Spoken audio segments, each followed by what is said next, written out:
And then I thought, you know, I'm so safe at home. I don't need to like keep looking for patterns that I might be in danger. And I thought, you know, can I let go of that? And I let go of it, and I was crying, but it felt so good. Like I wanted to laugh too. Like it felt so healing to release that. And then I thought about my chronic pain, and I was like, maybe I don't have to hold on to that either.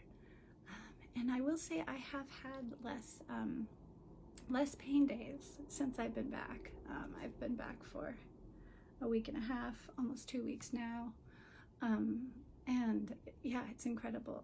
Less pain, physical pain, but also less situational depression and anxiety.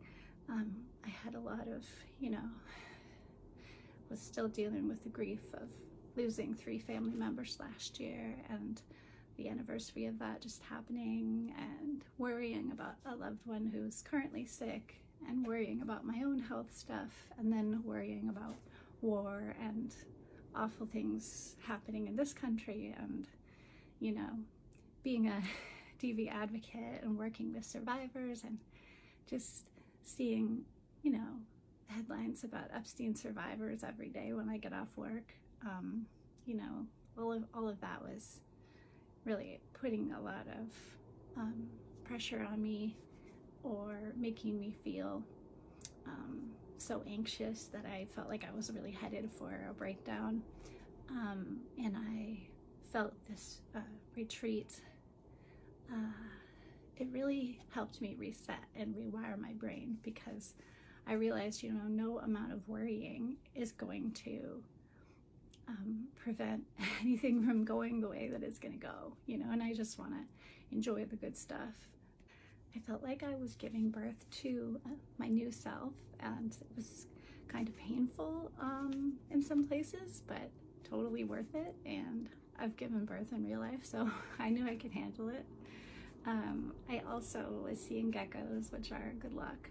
I was seeing butterflies because my grandma had a butterfly tattoo. And then I was thinking a lot about how we were leaving the year of the snake, and we were going into the year of the fire horse. So I was like shedding, and I remember like wiping things off of me, like sort of just brushing the fuzzy blanket that was on me, to shed my skin and become this horse that could ride through the fire bravely. And so that felt really wonderful.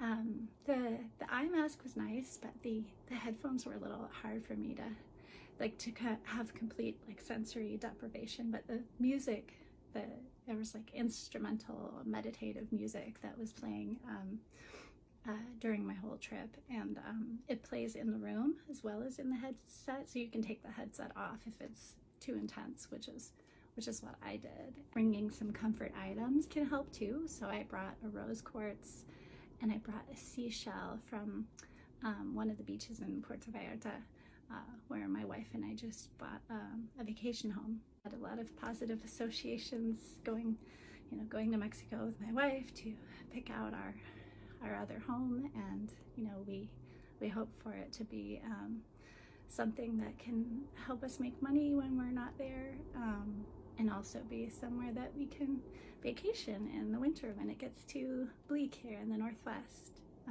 You know, it's also nice to have in case things just get worse and feel even more dangerous in this country, then we can just go live there full time.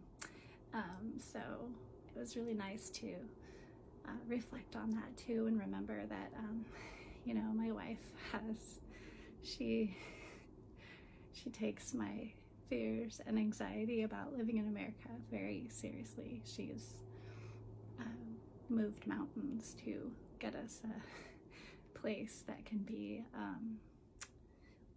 like our refuge. Yeah, my facilitator, Michelle, was amazing. I highly recommend this for anyone who's dealing with any situational depression, or has any trauma or anxiety that you need to work through.